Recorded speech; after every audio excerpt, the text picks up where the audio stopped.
ओम शांति। 2 जनवरी 2023 के साकार बाबा के मुरली का सार। बाबा कहे, मीठे बच्चे, देही अभिमानी बनो तो विकल्प समाप्त हो जाएंगे।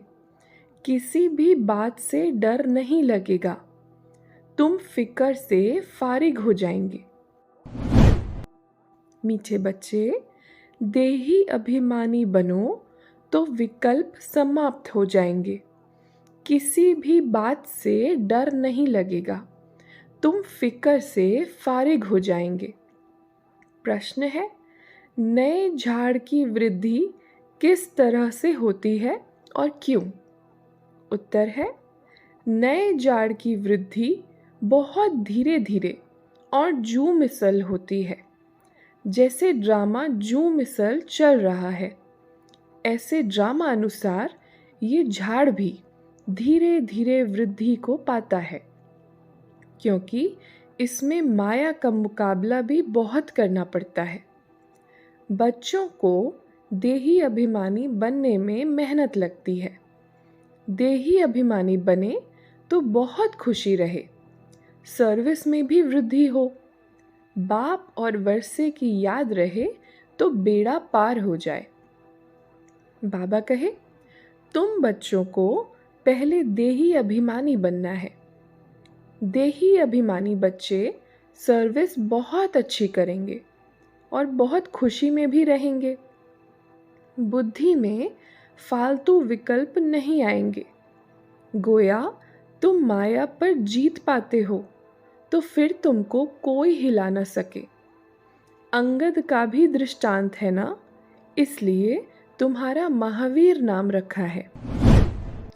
जरा भी कोई संशय नहीं आना चाहिए। कोई तो बहुत अहंकार में आ जाते हैं, कोई की भी परवाह नहीं करते। इसमें तो बड़ी निर्माणता से कोई को समझाना होता है। बाप को याद करने से तुम्हारी आत्मा की कट उतर जाएगी। ज्ञान का सागर है ही एक बाप। मनुष्य को ज्ञानवान नहीं कहा जाएगा। देवताएं भी तो मनुष्य है ना, परंतु दैवी गुण है, इसलिए देवता कहा जाता है। उन्हों को भी बाप से ही वर्षा मिला था। तुम भी इस राजयोग से विश्व के मालिक बन रहे हो। पहले तो समझाना है। बाप को याद करो तो विकर्म विनाश होंगे। विनाश तो होना ही है।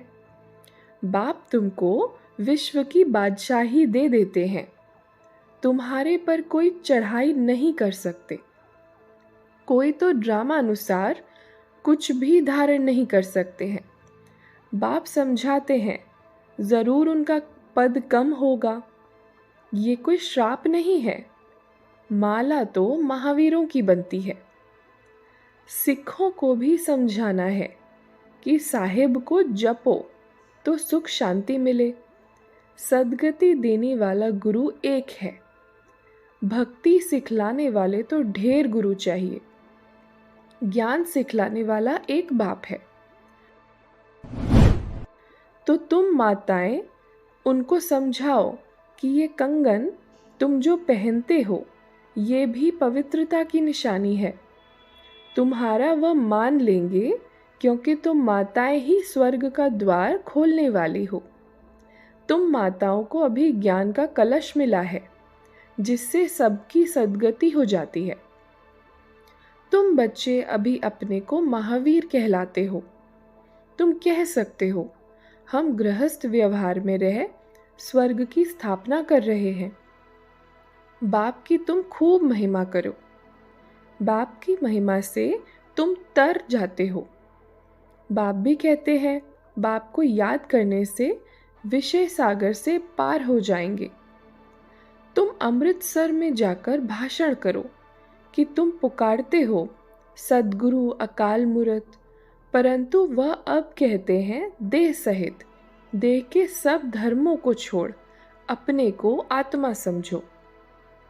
बाप को याद करो तो पाप भस्म हो जाएंगे। अंत मति सो गति हो जाएगी। शिव बाबा अकाल मूरत निराकार है। तुम्हें सबको बाप का पैगाम देना है कि बाप को याद करो तो घर पहुंच जाएंगे। बायोस्कोप के स्लाइड्स पर भी लिखो कि त्रिमूर्ति परम पिता परमात्मा शिव कहते हैं, मामेकम याद करो तो तुम्हारे विकर्म विनाश होंगे, तुम मुक्ति जीवन मुक्ति पा लेंगे। मनुष्य देखो मौत से कितना डरते हैं, यहाँ डरने की तो बात ही नहीं। तुम तो कहेंगे अभी मौत ना आए, अभी हमने इम्तिहान ही पूरा कहाँ किया है, अभी यात्रा पूरी नहीं की है तो शरीर क्यों छूटना चाहिए। ऐसे मीठी मीठी बातें बाप से करनी है, बहुत अच्छी टेव यानी आदत पड़ जाएगी। यहाँ चित्र के आगे आकर बैठ जाओ। तुम जानते हो हमको बाबा से विश्व की राजाई मिलती है, तो ऐसे बाप को बहुत याद करना चाहिए ना। याद नहीं करेंगे तो सजाएं भोगनी पड़ेंगी। बाबा हम आपको याद कर ऐसे बनेंगे ज़रूर, और कोई काम नहीं है तो यहाँ चित्रों के सामने आकर बैठ जाओ। बाप द्वारा हमको ये वर्षा मिलता है, ये पक्का कर दो। यह युक्ति कम नहीं है। बाप कहते हैं यहाँ आते हो तो बहुत प्रैक्टिस करो, तो जो कुछ ग्रहचारी होगी वह उतर जाएगी। सीढ़ी के चित्र पर ये विचार करो। आज का वरदान, कर्म और संबंध दोनों में स्वार्थ भाव से मुक्त रहने वाले बाप समान कर्मातीत भव। कर्म और संबंध दोनों में स्वार्थ भाव से मुक्त रहने वाले बाप समान कर्मातीत भव। विस्तार है, आप बच्चों की सेवा है सबको मुक्त बनाने की, तो औरों को मुक्त बनाते स्वयं को बंधन में बांध नहीं देना। जब हद के मेरे मेरे से मुक्त होंगे तब अव्यक्त स्थिति का अनुभव कर सकेंगे। जो बच्चे लौकिक और अलौकिक कर्म और संबंध दोनों में स्वार्थ भाव से मुक्त हैं, वही बाप समान कर्मातीत स्थिति का अनुभव कर सकते हैं। तो चेक करो कहाँ तक कर्मों के बंधन से न्यारे बने हैं, व्यर्थ स्वभाव संस्कार के वश होने से मुक्त बने हैं।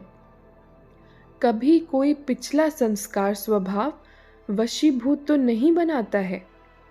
स्लोगन, समान और संपूर्ण बनना है तो स्नेह के सागर में समा जाओ। समान और संपूर्ण बनना है तो स्नेह के सागर में समा जाओ। अच्छा, ओम शांति।